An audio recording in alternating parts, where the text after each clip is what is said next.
Hello, everyone. My name is Kate. I'm Christy. I'm Kate. I'm Sean. We're going to talk today about Thaldraszus and the Azure Span.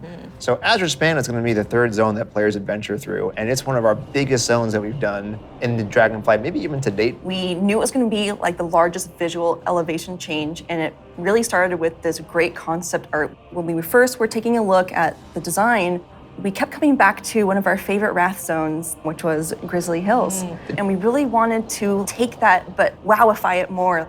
And I don't know if you've ever been up to the Bay Area, but in the morning, that coastal fog comes in and dips down into the redwoods and that sun shines through. That's really what we wanted to encapsulate with this forest. And not only we have redwoods, we've got all different types of trees. Eventually, it'll break open into this wide open tundra that's just golden and red, and you'll reach up to another level of elevation where you get to see the snow. The majority of the zone is covered in snow and ice. We have giant frozen waterfalls, ice rivers as far as the eye can see. And Sean, I know in the forest, we can expect our first creatures. We have a small group that lives there called the Knolls.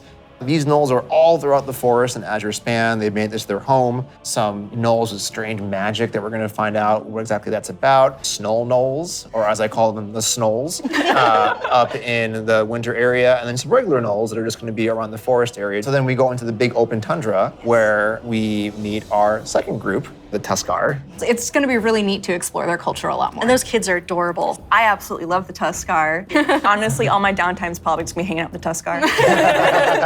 So it's been a little while since we've seen them. We remember the Tuskar from Wrath of the Lich King. They're also getting a nice, cool upres for their models, along with expanding their culture. So there are going to be male Tuskar, female Tuskar, Tuskar kids. So we're going to fight alongside them, which includes help from a certain group of dragons, the blue dragons.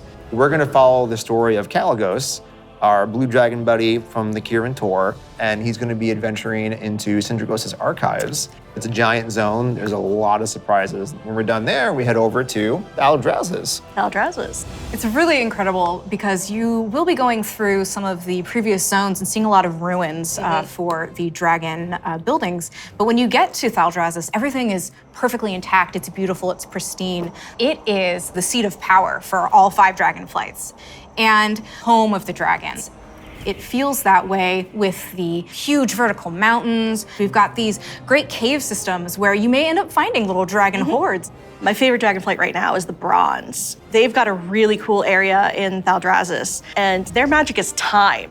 There's so many cool story hooks that we could dig into there. There's so many cool gameplay options. And we have a little bit of an adventure for players. It's gonna be a lot of fun. I can't wait. We really wanted it to feel like their old stomping grounds. One of the really cool features is going to be the main city and player hub for this expansion, Valdrakken.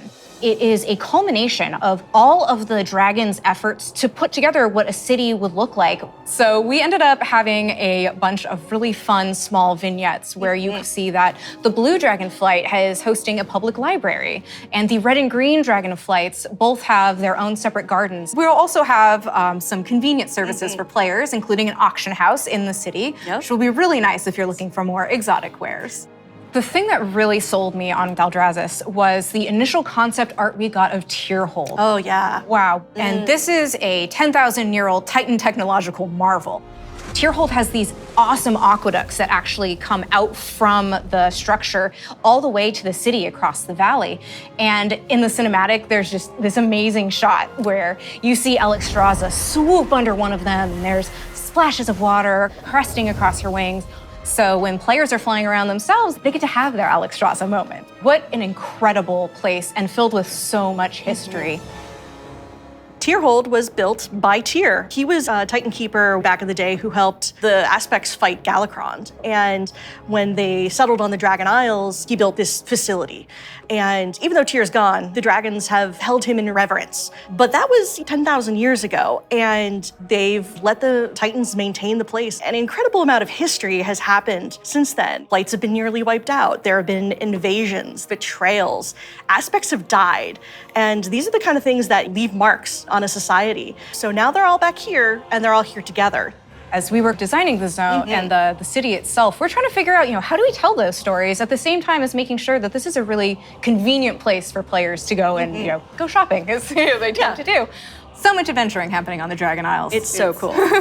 As a player, you probably don't have your own dragon wings. You are going to learn the art of dragon riding. It's so vertical, and I'm just excited to like dive off the tops of towers and swoop under things. It's actually one of the things that we're about to learn about next.